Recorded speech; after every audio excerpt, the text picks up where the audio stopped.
Jikalau saja semua pohon di hutan dijadikan kertasnya, semua ranting di pohon dijadikan penanya, semua air laut di lautan dijadikan tintanya, maka niscayalah itu tidak akan mampu menuliskan semua kenikmatan yang Allah berikan kepada kita.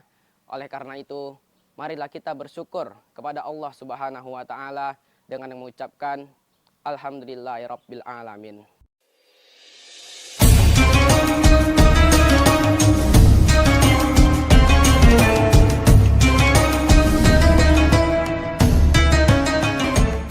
Dikisahkan ketika itu, Muhammad sedang berjalan-jalan dengan malaikat Jibril. Di tengah perjalanan, Muhammad merasa lelah, lalu ia menyandar di sebuah pohon kurma. Lalu ketika itu juga, ia melihat seorang malaikat yang jarinya begitu banyak sekali. Lalu ia bertanya kepada Jibril, "Ya Jibril, siapakah seorang malaikat itu?" Lalu Jibril menjawab, "Ia adalah malaikat Mikail." Lalu Muhammad bertanya lagi, "Apa tugas dari malaikat Mikail?" Lalu Jibril pun jawab, "Tugas dari malaikat Mikail adalah memberikan rezeki." Lalu Muhammad bertanya kepada Mikail, "Ya Mikail, apa salah satu contoh tugasmu?" Lalu Mikail pun menjawab, "Salah satu contoh tugasku adalah menurunkan hujan.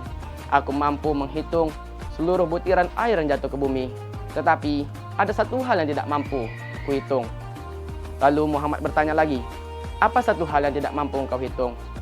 Lalu Mikail pun menjawab, Satu hal yang tidak mampu kuhitung adalah ketika beberapa atau sekelompok orang berselawat kepadamu, karena saking banyaknya pahala yang Allah berikan kepada mereka, sampai-sampai aku tidak dapat menghitung jumlah pahalanya.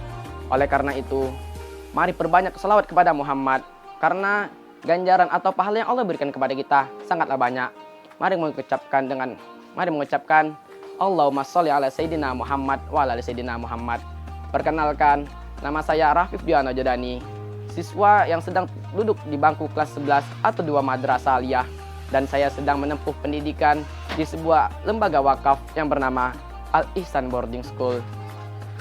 Di siang hari yang cerah dan berkah ini, izinkan saya untuk memberikan sebuah ceramah singkat yang berjudul Kabar Gembira Jika Berselawat Kepada Muhammad. Allah berfirman fi kitabil azim, Innallaha wa malaikatahu yusholluna 'alan nabi ya ayyuhalladzina amanu shollu 'alaihi wa sallimu taslima. Dan sesungguhnya Allah dan para malaikatnya berselawat untuk Nabi. Wahai orang-orang beriman, berselawatlah untuk Nabi dan berikanlah salam penuh penghormatan kepadanya. Karena Allah begitu banyak memberikan ganjaran ketika kita berselawat kepada Nabi. Dikatakan di sebuah hadis, barang siapa yang berselawat 1 kali kepada Muhammad, maka Allah akan membalas selawat itu. Maka Allah akan membalas 10 kali berselawat kepadanya. Yang pertama, jika seseorang berselawat 1 kali kepada Muhammad, maka Allah akan membangunkan ruh Muhammad. Lalu Muhammad pun menjawab selawat serta salam tersebut. Yang kedua, jika seseorang berselawat 10 kali di pagi hari dan 10 kali di petang hari, lalu ia istiqamah melakukannya sampai akhir hayatnya, maka akan dijanjikan syafaat sebelum ia meninggal di hari akhir nantinya. Yang ketiga, jika seseorang berselawat 100 kali dalam sehari, lalu ia istiqamah melakukannya sampai akhir hayatnya, maka akan dimudahkan 30 hajatnya di dunia dan 70 hajatnya di akhirat. Dan yang keempat, jika seseorang berselawat 1000 kali dalam sehari, lalu ia istiqamah melakukannya sampai akhir hayatnya, maka akan dijanjikan sebelum ia meninggal surga. Untuk semua hal yang saya sampaikan, mohon ayah dan bunda, ibu dan bapak, sanak saudara di luar sana untuk mengamalkannya. Insya Allah, ganjarannya akan kalian rasakan sendiri di hari akhir nanti. Afwan minkum, summa salam. Assalamualaikum warahmatullahi wabarakatuh.